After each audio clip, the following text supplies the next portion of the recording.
اللہ الرحمن الرحیم اللہم صلی علی سیدنا و مولانا محمد النبی الامی وآلہ وصحبہ بارک وسلم صلاۃ و سلاما علیک۔ میں سدا بہار اسلام سے مخاطب ہوں۔ میرا چینل دیکھیے، دکھائیے، سنیے، لائک سبسکرائب شیئر کیجیے، گھنٹی بجائیے۔ اسماء حسنہ شمس قمر غوث بنگالہ پارٹ بائی پارٹ میں ڈال رہا ہوں۔ اللہ سرکار کے چاہنے محبت کرنے والوں میں پھیلائیے۔ اللہم صلی علی سیدنا و مولانا محمد النبی الامی وآلہ وصحبہ بارک وسلم۔ یا اللہ، یا رسول اللہ، یہ کتاب ختم ہو جانی تھی، پوشیدہ کتاب ہے، اس کو پارٹ بائی پارٹ میں ڈال رہا ہوں۔ پارٹ 58، کسی کے لیے مصیبت، یہاں تک کہ جناب مولوی محمد احسن صاحب نے بادیدہ تر معافی چاہیے اور اپنے کارروائی سے باز آنے کا وعدہ کیا۔ محلہ کے بدنیت شرفا اور جبلی بدمعاشوں کا جب کوئی بس نہیں چلا اور ہر طرح سے انہیں ذلت اور رسوائی اٹھانی پڑی، تو آخری قدم یہ اٹھایا کہ جب اعلیٰ حضرت اشغال ضروریہ و اذکار نوریہ میں مشغول ہوتے تو یہ لوگ اس وقت قوال اور مصائق کی نقل بنا کر بیہودہ شور و شگف بزم غم خود حال وجد میں محو بے خود ہو کر ادھر سے گزرتے۔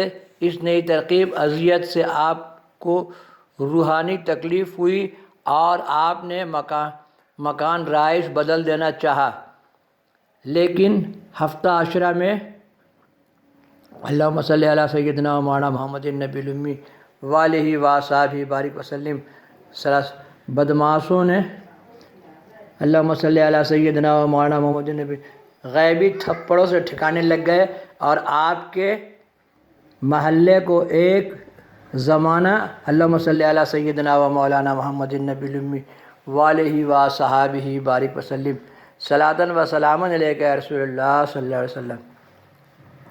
زمانہ کے بعد کچھ سکون و اطمینان حاصل ہوا، آپ بھی اپنے اشغال میں مشغول ہو گئے۔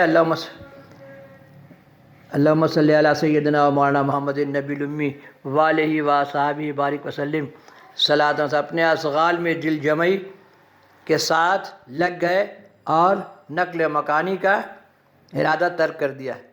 نماز میں محویت، اللہم صلی علی سیدنا و مولانا محمد النبی الامی وآلہ وصحبہ بارک وسلم صلاۃ و سلاما علیک وسلم۔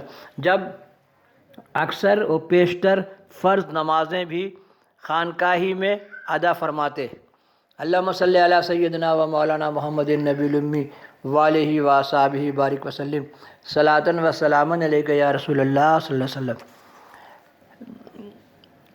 اب اکثر و بیشتر فرض نمازیں بھی خانقاہی میں ادا فرمانے لگے۔ 5 وقتی نمازیں ادا کرنے کے لیے کسی وقت مسجد کے اندر تشریف لے جاتے اور فرض نماز پڑھ کر سیدھے خانقاہ تشریف لے آتے، لیکن جمعے کی نماز کے لیے خاص اہتمام فرماتے کہ وہ مسجد میں ہی ادا کی جائے اور اس کے لیے جماعت کے قبل تشریف لے جاتے اور ذکر و فکر میں مشغول رہتے۔ ایک دن جب جمعہ کی نماز شروع ہوئی اور امام صاحب نے سورہ فاتحہ کے بعد سورہ بنی اسرائیل کی ایک رکوع شروع کی، جس کو سنتے ہی اعلیٰ حضرت پر کیفیت طاری ہوئی اور بڑھتی گئی۔ جب آیت مبارکہ سنت من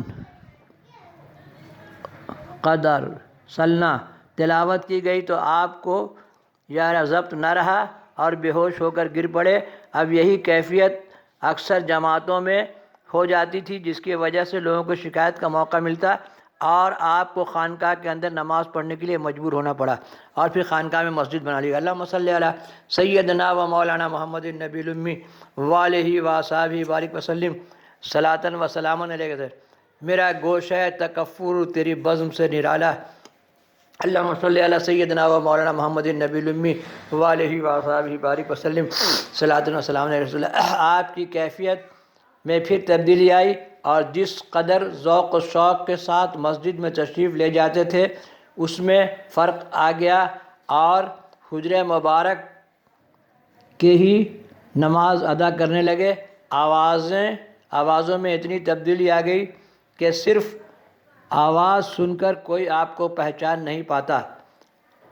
اب وضو پر اللہم صلی علی سیدنا و مولانا محمد النبی الامی والہ و اصحابہ بارک وسلم۔ وضو بھی اطمینان قلب نہیں ہوتا۔ حجرے کی خاک سے تیمم کی مٹی تیار کی اور وضو کے بعد تیمم بھی فرماتے۔ کبھی کبھی ایک نماز بار بار ادا کرتے جب تک دل کو یقین نہیں ہو جاتا کہ نماز ہو گئی ہے، اس وقت تک پڑھتے رہتے اللہم صلی علی سیدنا و مولانا محمد نبی الامی والہ و اصحابہ بارک وسلم، صلاۃ و سلام علیک یا رسول اللہ صلی اللہ علیہ وسلم۔